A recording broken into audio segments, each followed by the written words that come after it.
Hallelujah. Sige po, ituon po natin ang yuko po natin ang ating mga ulo at pikit po na ating mga mata at tayo po ay harap po sa ating Panginoon. Hallelujah. Sa pamagitan po ng isang panalangin. Hallelujah. Panginoon, maraming salamat po, Panginoon, sa umaga na ito. Panginoon, tunay nga na napakabuti mo, Panginoon. Hallelujah, sa aming mga buhay. Tunay nga, Panginoon, ang karapat-dapat kang sambahin, Panginoon.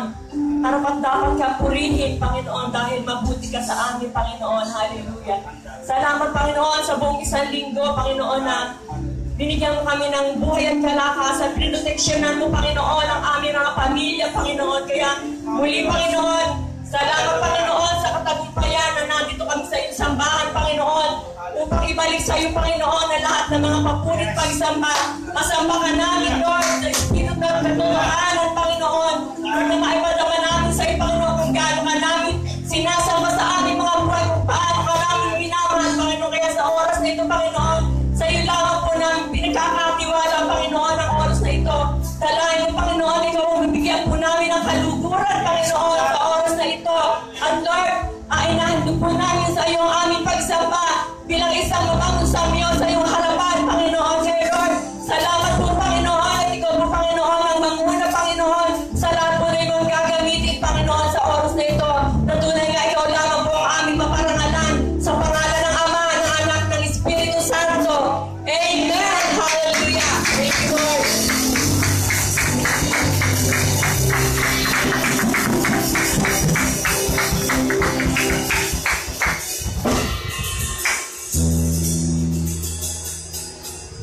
Amen. Sige po, atin pong pasalamatan ng Panginoon sa kanyang kabutihan sa umagang ito. Hallelujah. Sige, habang dumarating pa po yung iba, yan po muna natin silang makapunta sa kanilang mga pwesto. Ay magkamayan po tayo. Batiin po natin ating mga katabi. Magandang umaga po sa bawat isa. Ang Diyos po ay mabuti sa buhay ng bawat isa. Amen. Dahil muli, meron po tayong pagkakataon upang magpasalamat, umawit, magpuri sa ating Panginoon. Amen. Kaya pasalamatan po natin ang ating Diyos.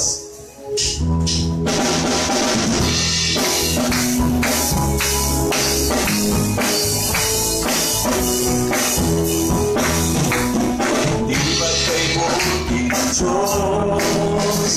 Walang katulad kung magmahal, di mo maihambing. Biyaya niya ay laging sapat, kaya halina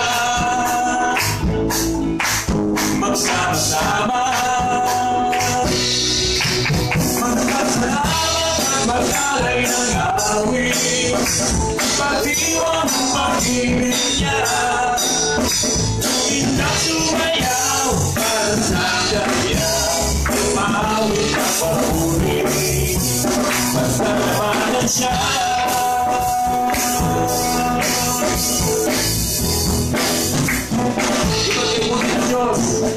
Di ba't kay buti ng Diyos? Walang katulad kung magmahal, di mo pa ihahabing. Biyaya niya ay laging sapat, kaya halina magsama-sama, magpasalamat at mag-alay ng awit, pag-iwan ang pag-ibig niya. Indang sumayaw para sa kanya, umawit ang pag-ibig, pagkalamanan siya.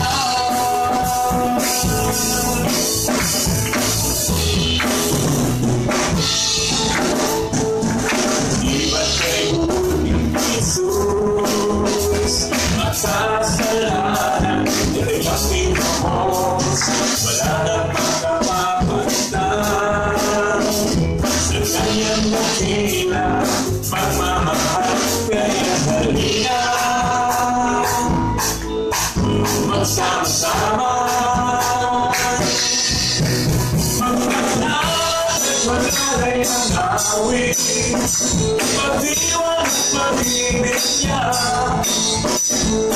sumayaw para magayaw, umawi ang pagmuli. Magpasalamat at magaling ang awit, pag-iwan ang pag-ibig niya. Ikaw sumayaw para magayaw, umawi ang pagmuli. Magsalamahan siya.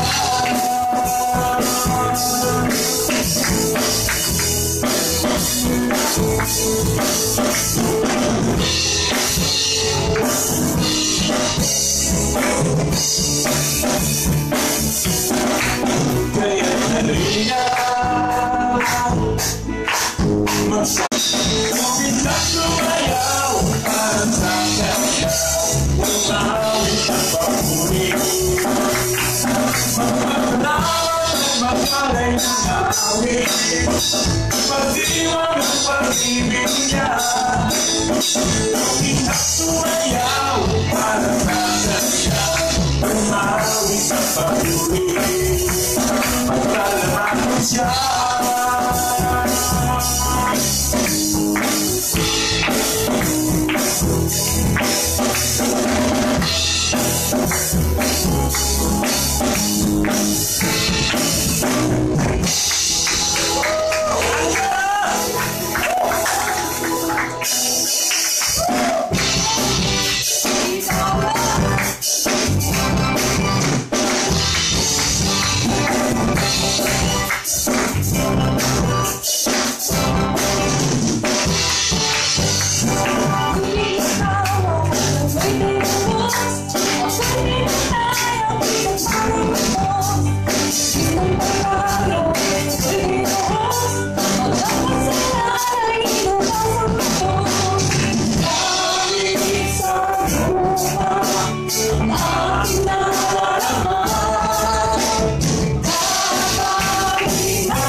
Wala sa sulat mo,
buhay, Panginoon. Lord, salamat, Panginoon. Salamat sa pag-ibig mo, Panginoon. Hallelujah. Salamat, Panginoon, Lord, doon sa cross, Panginoon. Doon sa empty cross na yon, na simbolo na yung kahabagan para sa amin, Panginoon. Kaya, Lord, pinupuri ka namin. Pinasasalamatan ka namin sa oras na ito. Wala kaming tanging maiaalay sa iyo, Panginoon. Kundi ang aming taus-pusong pagsamba sa iyo, Panginoon. Hallelujah. Oh, hallelujah, Jesus. Oh, purihin ka, Panginoon. Hallelujah. Oh, hallelujah, Jesus. Oh, thank you, Jesus. Hallelujah. Oh, purihin ka, Ma. Hallelujah. Marahil po, mayroon po tayo mga, bago po tayo pumunta sa sambahan po ng ating Panginoon, mayroon tayo mga dalahin, mayroon tayo mga dinadaanan sa ating mga buhay. Kaya Lord, salamat.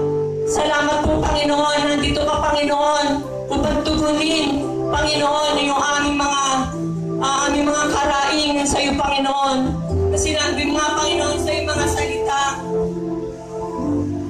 na walang mapaghihiwalay sa atin sa pag-ibig ni Kristo. Kahit dumanas tayo ng mga pagsubok, paghihirap, pag-uusig, gutom o kawalan, panganib, maging kamatayan, ay walang paghihiwalay sa atin sa pag-ibig ng ating Panginoon. Kaya patuloy lamang po tayong mananganan sa Kanya mga pangako na mayroon tayong amang mapagmahal, mayroon tayong amang laging handang saklono sa lahat ng ating kamag-amagan. Matuto lamang po tayong laging magtiwala sa Kanya. Ibigay po natin ang lahat po ng ating kabalisihan sa Kanya sapagkat siya lamang po yung tunay na malasakit sa atin. Kaya sa oras po na ito, gusto ko po kayong palakasin sa isa pong verse sa salita po ng Diyos sa Roma 8 verse 39. Sapagkat napiti ako na walang makapaghihiwalay sa atin sa pag-ibig ng Diyos na ipinakita sa atin sa pamamagitan ni Kristo Jesus na ating Panginoon. Maging kamatayan o buhay, mga anghel o anumang makapangyarihang espiritu, ang kasalukuyang panahon o ang hinaharap, ang mga kapangyarihan, ang mga nasa itaas o mga nasa ibaba, o ano pa mang bagay sa buong mundo ay hindi magpaghihiwalay sa atin sa pag-ibig ng Diyos. Hallelujah. O, salamat po, Panginoon. Salamat, Lord, na tunay nga, Panginoon, na walang magpaghihiwalay sa amin. Ano man yung aming nararanasan, mga pagsubok, ano man mga nararanasan namin na kasakitan, Panginoon, ano man yung mga relasyon na yung Panginoon, Lord, na hindi namin maiwanan, Panginoon, Lord. Ikaw po, Panginoon, ang magbibigay, Panginoon, Lord, ng katagumpayan. Ano man yung mga tunay na, Panginoon, pinagdadaanan namin, Panginoon, Lord. Ikaw po ang katugunan, Panginoon, kaya wala kaming dapat ipangamba, Panginoon, dahil mabuti kang Diyos, mabuti kang Ama na laging nagmamahal sa amin.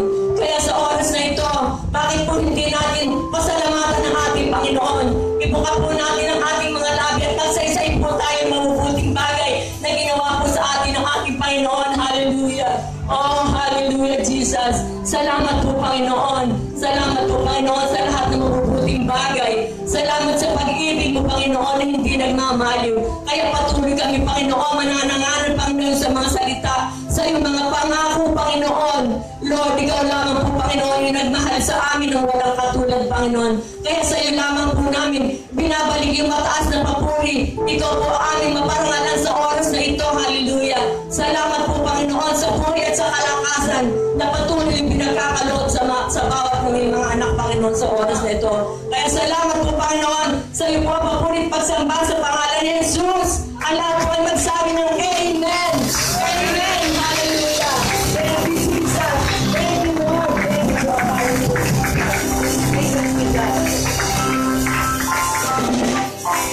Sige po, makakaupuno po ang bawat isa.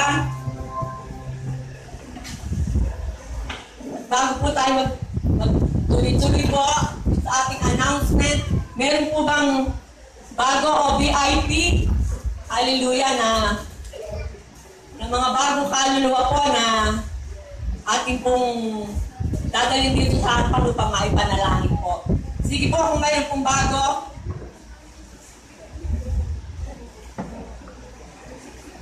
Dumako lang po tayo dito sa harapan kung sino po yung may invite sa kanya.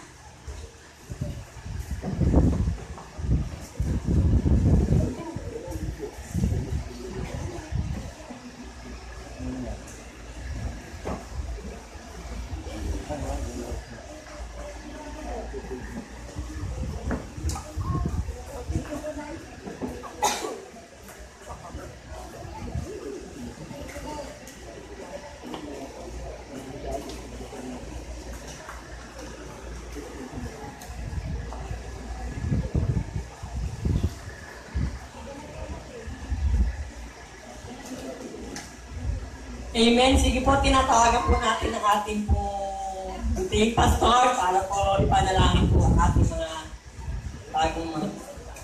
Welcome po. Sige po, after this form, meron pong makapag-usap sila para mag-pray kayo at i-consolidate. Sino po ang tamang hinan. Po tayo po yung manalangin, stretch our heads towards our brothers. Salamat po sa mga kaibigan namin na kasama namin ngayon. Alam po namin na wala accident sa inyo. Nangyay po sila because you love them and you want na sila mapapala. Kaya sa mga ito, we pray na ito po ang kumilos ng walang buhay sa inyong mga puso at lalo ko na makilala Panginoon. Ito pong ambulance sa pangalan namin Panginoon Jesus. Amen. Amen.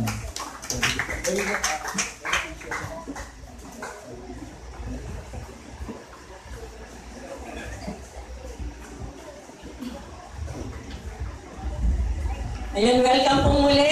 Hallelujah. Tata po na.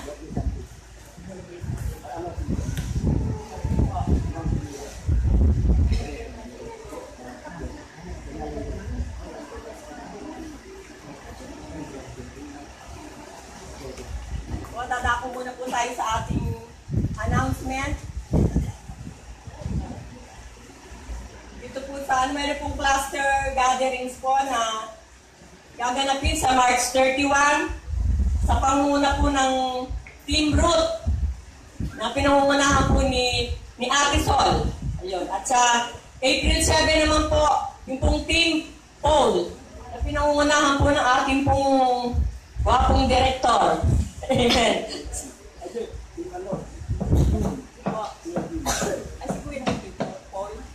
Ay, sorry po. Si ano po pala yun? Ang isa pa pong gwapo, si Brother June. Amen. Na pinangungunahan po niya sa April 7 po. At ganun din po yung pong ating morning prayers na i-schedule po natin kung gusto po natin dito sa church o kaya po ay kung saan po tayo nanduroon, kung atin po nasa ating po mga tahanan, magkaroon po tayo ng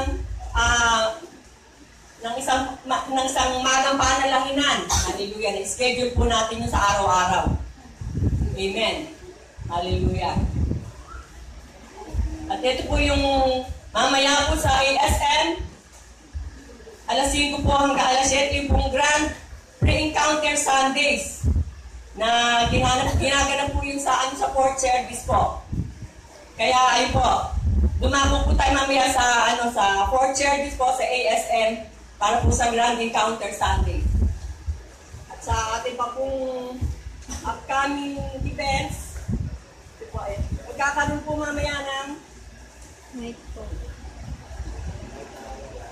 Financial management po na alauna po yun hanggang alas 3. At ano po yung 144 gathering. Na yun din po yung yung bali po magkakaroon po tayo ng yung pag-aaral po tungkol sa pag mamanage po ng ating mga kaperahan.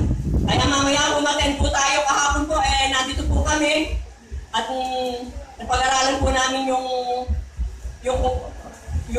paano po ma-attract po natin yung mga pagpapala at kung paano po natin i-handle po yung mga pagpapala na ipagkakalob po sa atin ng ating Panginoon.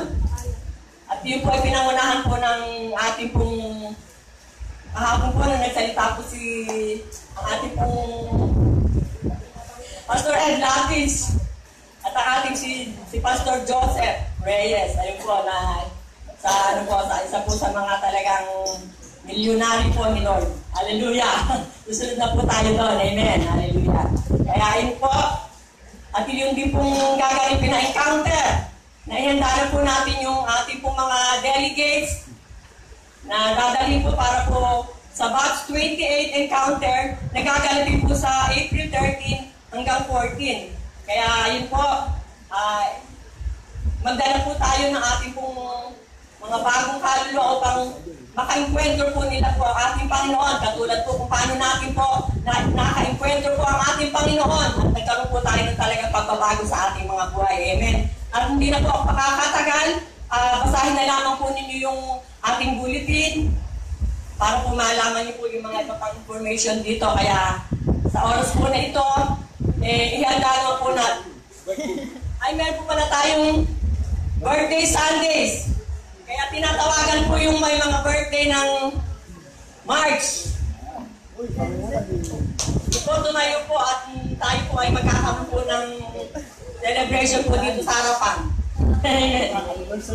Ang anniversary po, kung sino po yung may anniversary, wedding anniversary. Yun po, at sige po, lumapit po tayo dito sa harapan upang maipanalangin po ng ating pastor.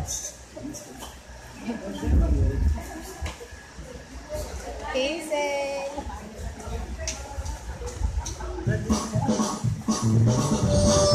Yung ano po, advice po ata.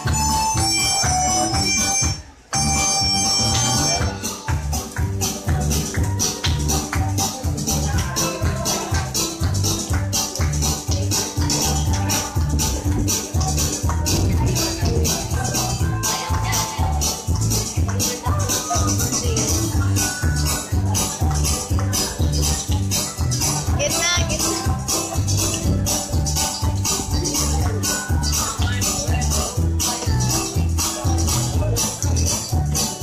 Dami pala sa first day. Sorry.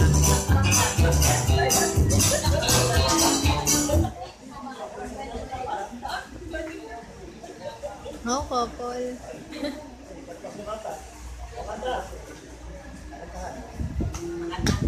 Nakawitan po tayo. Ate Oyi. Ate Oyi po. Kung sino po yung nagtuturo, siya po.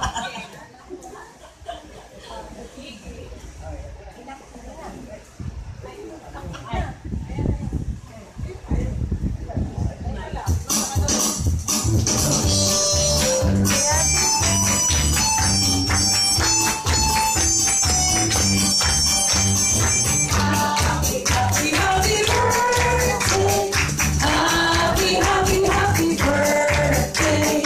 Happy, happy, happy birthday. Oh, sweet, sweet, W.C. Kylie. Happy, happy, happy birthday. Happy, happy, happy birthday.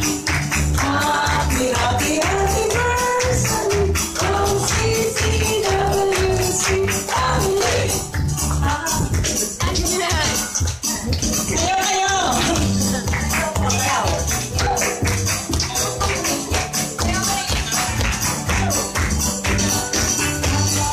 Happy, happy birthday.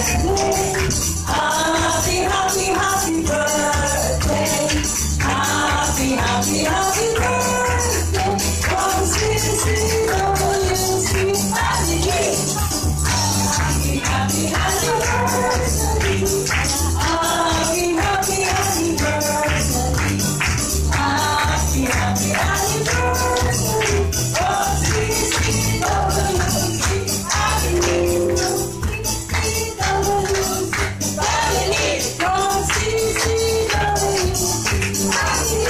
Okay, haba ko yung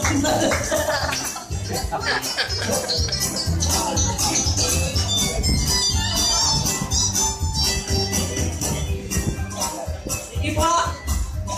Ayun po ipapanalangin po ng ating kong gwapong direktor. Para po matuloy po yung kanina po ng Shabby.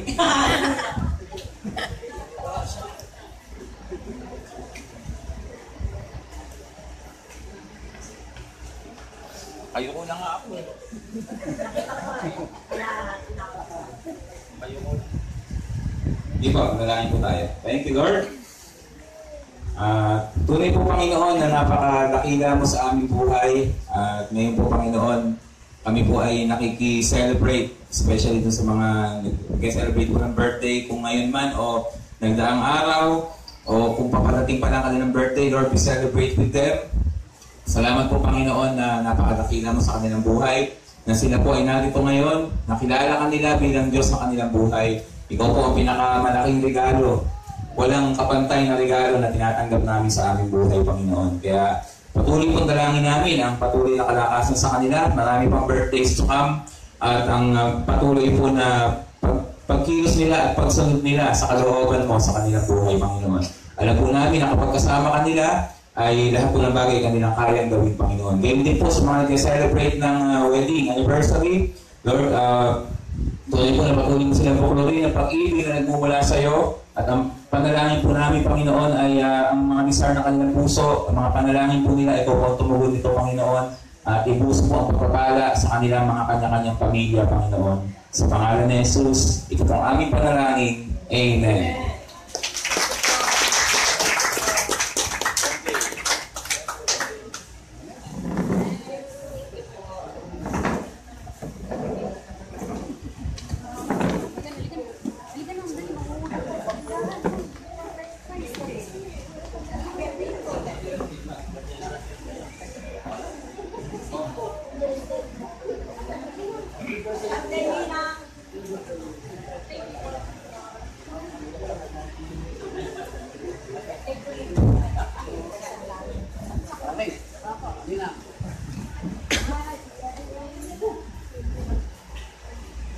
Po, sige po.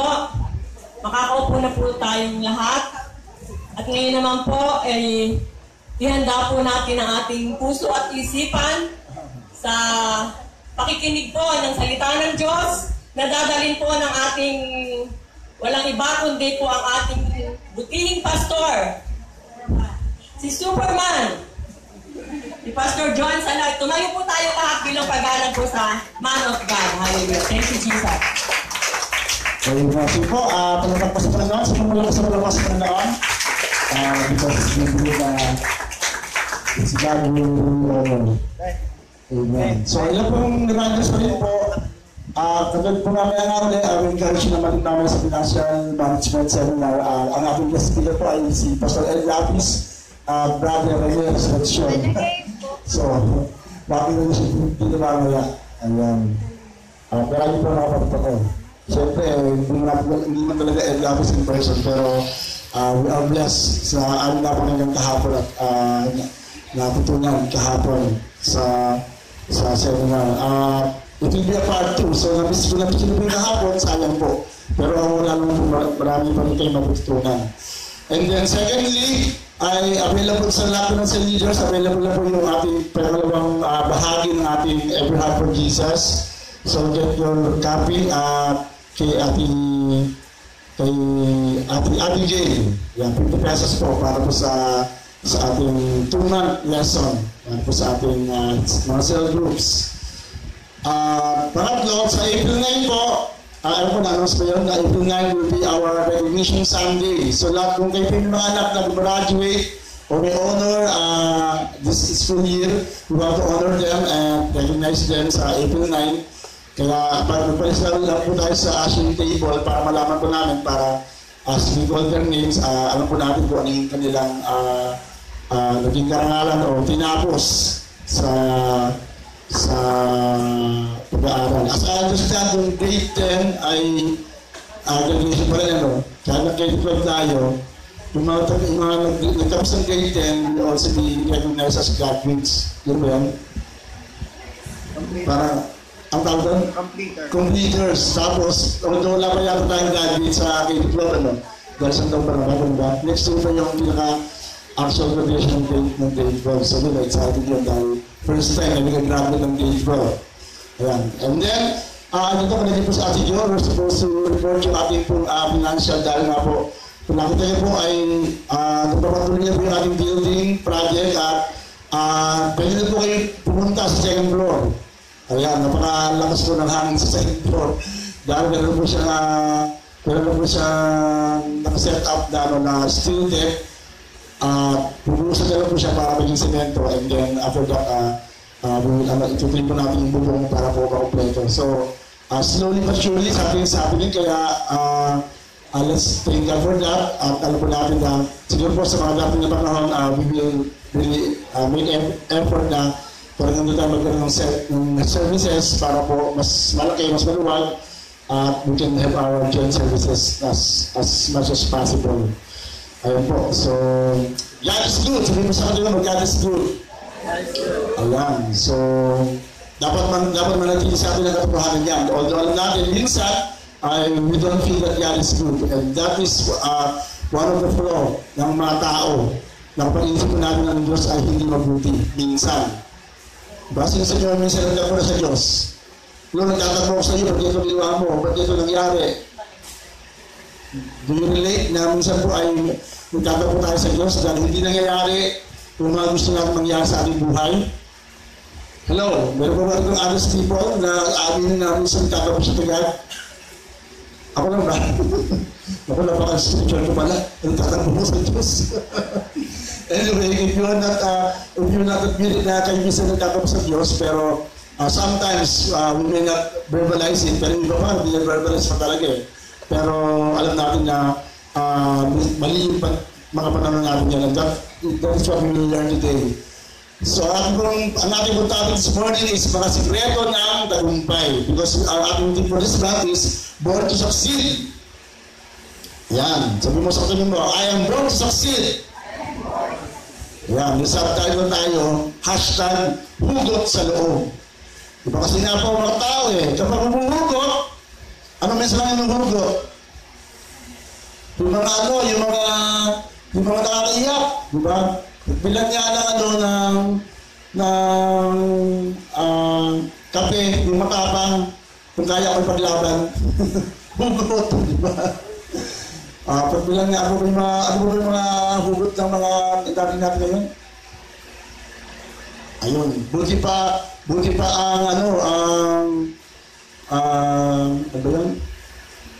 pa yung mga, for example nung gano'n ng lunar, yung malaking buwan, buti pa ang super moon, inaabangan.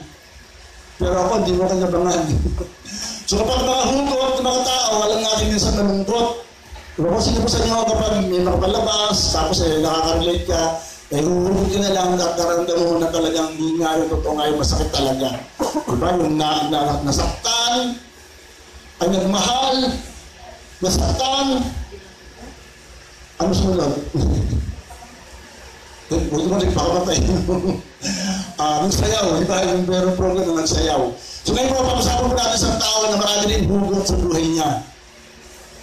At minsan yung mga hugot niya ay mali ang pagkakahugot. Pero right now, I want to ask to understand na kung may hugutin tayo sa loob natin, dapat po yung mga bagay na mga Diyos, mga bagay na positibo. Dahil dalawang bagay pa natin hugutin sa ating kalooban, sabi ng Bible, sa loob sa puso ng tao ay marami na kaloob, mga negative thoughts, mga negative na damdamin at magasyon ang hugot natin. Pero just to say, we want to learn na meron mga bagay na nasa loob natin na dapat din po ang hugot natin. Let's open our Bible sa Judges 6:11-16.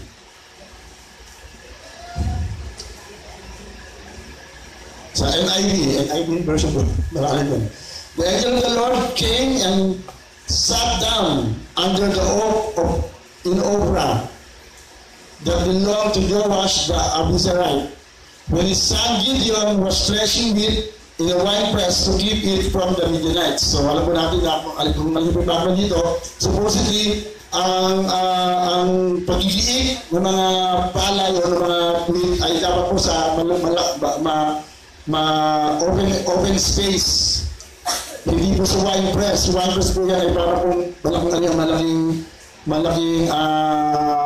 planggana na bato at doon po pinipisa yung mga grapes. Napakalit po nun. Kaya supposedly if you will be threshing wheat, ay dapat po sa mas malaking lugar. At ito po nakatago. Pag kaya nakatago, when the angel of the Lord appeared to Gideon, he said, "The Lord is with you, mighty warrior." Wow! Natinawag siya ng talagang habang siya nagtatago at natutuwad sa mga sitwasyon ng buhay nila, ang sabi ng Diyos sa kanya, kasama mo ang Diyos, matagumpay na pandirigma, mighty warrior. So, nung binati siya ng angel of the Lord, sa oras na yun, parang napakalayo yata. Parang hindi yata totoo yung sinasabi mo, dahil ako ngayon, nagtutuwa ngayon, nagtatago ako, dahil yung mga kalaban namin, inaagaw lahat ng aming mga inaamin. At kaya nga po, ito, hugot ni Gideon. Napakadamdaman ko na, kapag ako'y kasi ang buhay namin, pang teleserye din talaga yun. Kapag may nangyari kagulo sa pamilya namin, papasok ako sa CR, iiyak ako, Lord, ba't nangyari sa amin to? We don't deserve this. Parang lakas-lakas na loob ko magreklamo sa Panginoon na I don't deserve yung mga naranasan ko that time at grade 6. Bata-bata pa lang. Kasi pa naman ganyan. So parang ganyan si Gideon. Pili niya, aping-aping talaga siya. Where are all these wonders that our fathers told us about when they said, did not the Lord bring us up from Egypt? But now the Lord has abandoned us and put us into the hand of the Midians. So alam ang wala silang sinisisi ang Diyos sa mga nangyayari sa buhay niya. At minsan na lang natin maranggan niya ng ating damdamin. And the Lord turned to him and said, go in the strength you have and save Israel out of the Midian's hands. Am I not sending you? But Lord, Gideon asked, how can I save Israel? My clan is the weakest in Manasseh, and I am the least in my family. The Lord answered, I will be with you, and you will strike down the Midianites together. So marami, dahil marami sa kanya, hindi na ginagawa lahat, nagsusulat, nagpupainting, at ang matindi pa nito, supposedly, babae na siya, tapos wala pang kamay, pero nakapagpalipad ng aeroplano. Sabihin niyo, hindi nyo kaya. Kung yung walang kamay, nakapagpalipad ng aeroplano, kasi kung naman masakay lahat ng palipad ng aeroplano, diba? Dahil buong katawan natin. So, you are both right. Kapag sinabi mo kaya mo, at sinabi mo hindi mo kaya. And many Christians, sa totoo lang, nalulungat ako namin sa inyo ng dialogue. Hindi mo kaya, pastor, hindi mo kaya mag-share, pastor, hindi mo kaya humayo, pastor, hindi mo kaya gawin to, ganyan-ganyan. Ang talaga nga, hindi mo kaya kasi sinabi mo din. Pero kung kakayanin mo, something would happen. Katulad nga ng mga napapanood natin na mga taong supposedly na kaya do it, but by God's grace and strength, kaya-kaya. Struggle sa kanyang buhay, na hindi niya kaya mga pinapagawa mo, but in the strength that you have given him, siya po yung nagtagumpay. And in doing so, Lord, maging ganun din po kami sa mga ito, na hindi kami nag-iisa sa lahat sa laban namin sa buhay, because you are with us, you are within us. For this we pray in Jesus' name, Amen. Amen. Sige, basahin po natin sa Tagalog yung aming binasa para po mas naramdaman natin. Tagalog. Dumating sa obra ang anghel ni Yahweh at napuo sa ilalim ng malaking puno ng pag-aari ni Joas na buhat sa angkan ni Abiezer. Si Gideon na anak ni Joas ay kasalukuyang gumigiit doon ng trigo sa pisaan ng ubas. Pagkakuha ang kanyang pag-iit upang hindi siya nakita ng mga Midianita. Nagpakita sa kanya ang anghel ni Yahweh at sinabi sa kanya, sumasa iyo si Yahweh, magiting na lalaki. Kaya sumasa tayo mo, magiting na lalaki, magiting na babae. 1, 2, 3. Yan, sige, hindi ako lalaki babae. Sumagot si Gideon, mawalang galang na po. Kung talagang masama namin si Yahweh, bakit ganito ang nangyayari sa amin? Ang yari. Nasa na ngayon ang mga kapapalaghang ginawa niya nung gaya na ikinibwento sa amin ng mga minuno kung paano sila iniligtas niya sa Ehipto. Pinabayaan kami ni Yahweh sa kamay ng mga Midianita. Next. Sinabi sa kanya ni Yahweh, lumakad ka at gamitin mo ang buong lakas mo upang iligtas ang Israel mula sa mga Midianita. Ako mismo ang nagsusundo sa iyo. Sumagot si Gideon, ngunit Panginoon, paano ko na iligtas ang Israel? Ang aming angkan ang pinakamahina sa lipin ni Manasseh. At ako naman ang pinakahamak sa pagbilin namin. Wala nang natira sa kanya. Sinabi sa kanya ni Yahweh, makakaya mo ito sapagkat tutulungan kita. Manatalo mo ang mga mekanito nito na para ka lang lumalaban sa isang tao. Ayan. So yan po si Gideon na maraming hugot at minsan mali ang mga hugot niya. At baka minsan, kaya tayo na sinesenta sa buhay kasi mali ang hugot natin.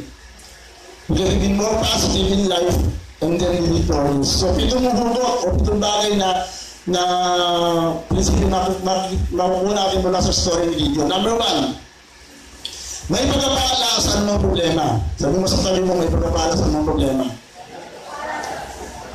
Kaya ito malaking hamon sa atin eh. Kapag yung mga problema natin sa buhay natin, hindi natin nakita yung mga blessing na nakatago doon, yung mga bagay na supposedly natutunan natin na dumaan lang yung problema, naging bitter ka lang, tapos nagulo lang ang mga pananaw mo sa buhay. Ang sasabihin sa ilang Diyos, o sasabihin ng ibang tao sa'yo, sana hindi na lang dumaan dyan, sana na lang hindi mo na pagkaka. Sa panahon na si Gideon ay nagtatapos sa mga Midianita. Ano ba nangyari? Anyari. So mabasa ko natin sa Bukong 6:10. Medyo mahaba po yan. Pero basahin niyo pa natin para makuha ng story. Pero yung pagkabasa,